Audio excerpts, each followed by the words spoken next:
Assalamualaikum warahmatullahi wabarakatuh. Perkenalkan, nama saya Desi Irfan, CGP Angkatan Kelima, kelompok 27 dari SDN Durensawit 05. Dengan fasilitator Bapak Rahmatullah dan pengajar praktiknya Ibu Sri Purwani. Aksi nyata modul 1.4 berbicara mengenai budaya positif. Ini adalah peta konsep dari budaya positif. Lebih tepatnya disiplin positif, di mana kita mendapat pencerahan dari konsep-konsep Dr. William Glasser tentang teori kontrol.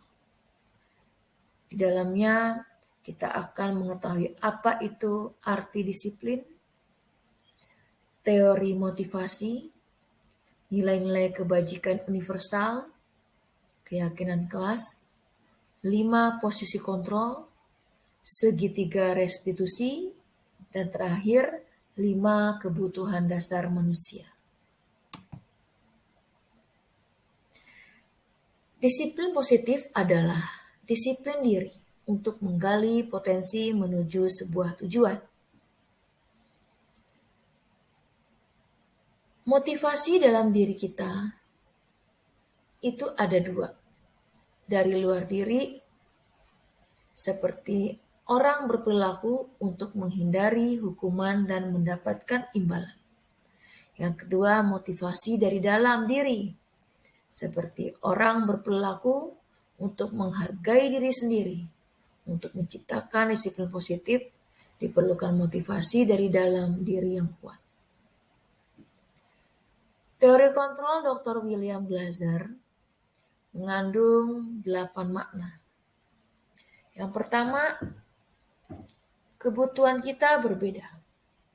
Yang kedua, setiap orang memiliki gambaran yang berbeda. Yang ketiga, kita berusaha memahami pandangan orang lain tentang dunia.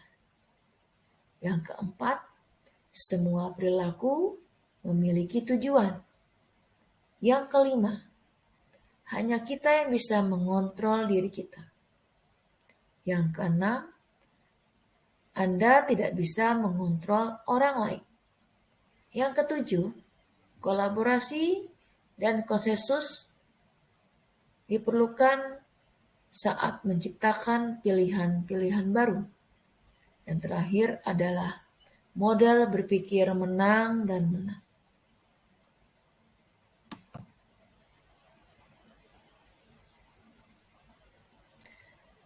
Mengenai hukuman dan penghargaan adalah cara-cara mengontrol perilaku, tapi dapat menghancurkan potensi seseorang dalam jangka panjang.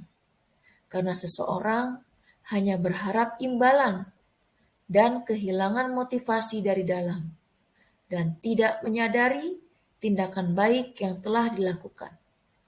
Penghargaan dapat merusak hubungan, menurunkan kualitas diri, mematikan kreativitas, dan mengurangi motivasi dari dalam.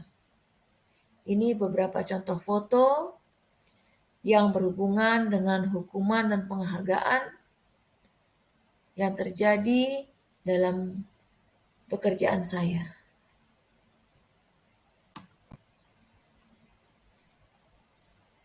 Lima posisi kontrol menurut Diana Gozen. Yang pertama, sebagai penghukum. Guru menggunakan hukuman fisik, verbalnya bercirikan suara yang tinggi, mata melotot, jari menunjuk-nunjuk, dan menghardik kepada murid. Murid menjadi marah, menendam, agresif, dengan mencoret-coret, dan tidak menyukai guru atau mata pelajarannya. Posisi kontrol yang kedua adalah pembuat merasa bersalah. Biasanya, guru tipe ini bersuara melembut, tenang, dan menyalahkan murid. Murid merasa bersalah, telah mengecewakan, menahan emosi, tapi bisa meletus amarahnya tiba-tiba dan bisa menyakiti diri sendiri atau orang lain.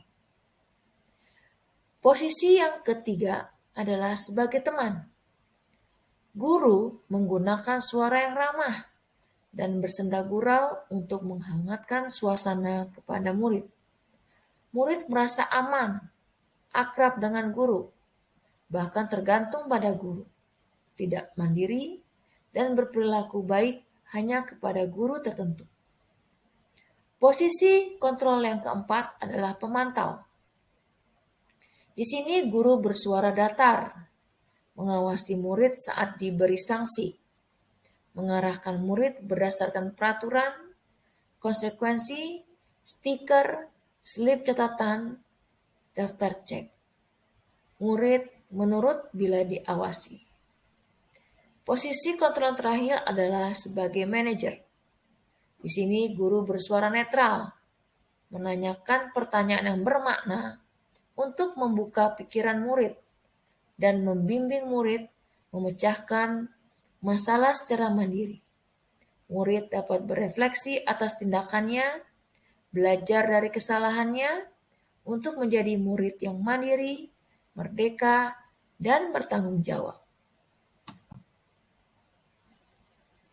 Kebutuhan dasar manusia ada 5 menurut Dr. William Glasser. Yang pertama, untuk bertahan hidup, seperti kesehatan, rumah, makanan, rasa aman, dan kebutuhan biologis. Yang kedua adalah kasih sayang dan rasa diterima oleh komunitasnya. Yang ketiga adalah kebebasan dalam membuat pilihan dan bertanggung jawab dengan pilihannya, suka mencoba hal baru, dan dapat melatih kemandirian. Kebutuhan yang keempat adalah kesenangan. Semua siswa senang di kelas, di rumah, dan di masyarakat. Yang kelima adalah kebutuhan penguasaan. Di sini manusia merasa memiliki kompeten, ingin diakui, ingin didengarkan, memiliki harga diri, dapat membuat keputusan, dan ingin menjadi seorang pemimpin.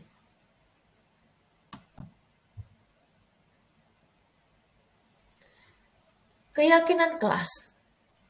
Keyakinan kelas adalah keyakinan yang disepakati dan dipatuhi bersama, sehingga para anggotanya akan lebih termotivasi dari dalam daripada hanya sekedar mengikuti serangkaian peraturan tertulis tanpa makna, dan dibudayakan melalui pembiasan-pembiasan baik di kelas.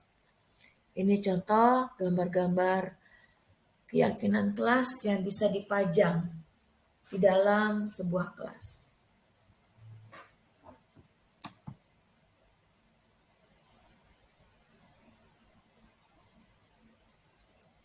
Dan ini foto-foto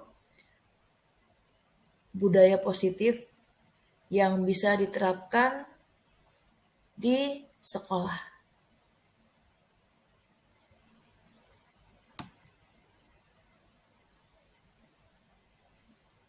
Ini pun juga foto-foto tentang budaya positif di sekolah. Nah, di sini saya memberi tugas kepada semua murid saya untuk membuat keyakinan kelas. Alhamdulillah, dengan antusias mereka mengerjakan apa yang saya perintahkan dengan produk yang sangat menarik. Ini adalah foto-foto hasil karya mereka.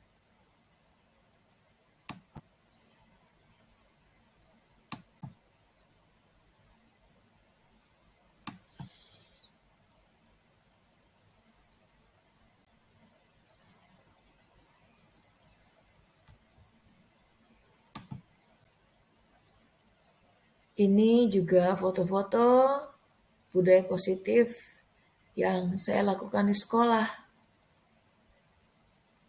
yang bertemakan musyawarah. Di sini terlibat banyak pihak. Ada dari murid sendiri, dari guru, dari orang tua, bahkan dari kelas yang lain.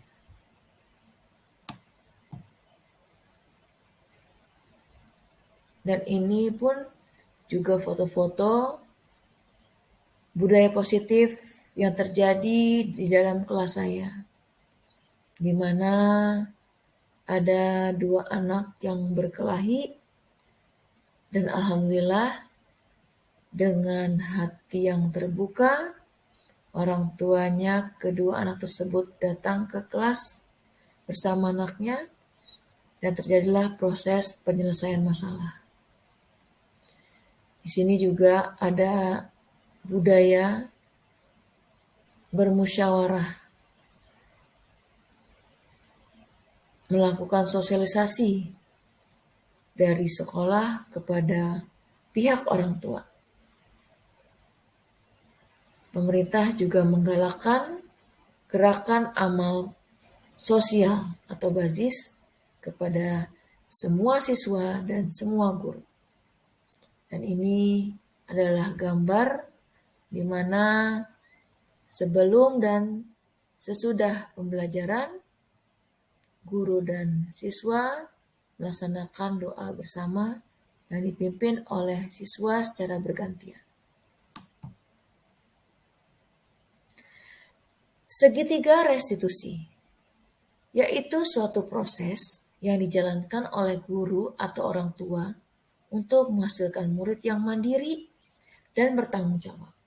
Membangun budaya positif di sekolah membutuhkan proses yang panjang dan keterlibatan semua pemangku kepentingan di sekolah dengan 3 cara.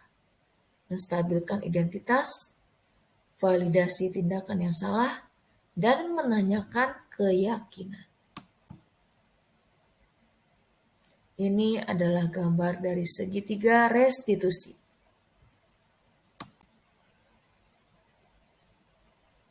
Berikut foto-foto yang bertema tentang diskusi kesulitan anak, di mana terjadi dialog antara si guru, murid, orang tua yang didukung oleh kepala sekolah. Nah, ini adalah pembiasaan dalam seminggu yang biasa dilakukan di sekolah saya. Dari hari Senin, upacara bendera, Selasa, English Day, Rabu Pramuka, Kamis senam bersama, dan hari Jumat adalah sholat duha atau kebaktian bersama. Demikianlah presentasi saya tentang aksi nyata modul 1.4. Semoga bermanfaat untuk kemajuan dunia pendidikan kita. Yang baiknya silahkan diambil, dicontoh, dan yang buruknya dimaafkan dengan sebesar-besarnya. Semoga presentasi yang saya berikan tentang budaya positif ini menjadi sebuah inspirasi tentunya bagi diri saya sendiri dan bagi para komunitas praktisi pendidikan lainnya, sehingga budaya positif ini semakin membudaya menjadi pelajar yang memiliki profil pelajar Pancasila. Akhir kata, saya ucapkan wabillahi taufik wal hidayah. Wassalamualaikum warahmatullahi wabarakatuh.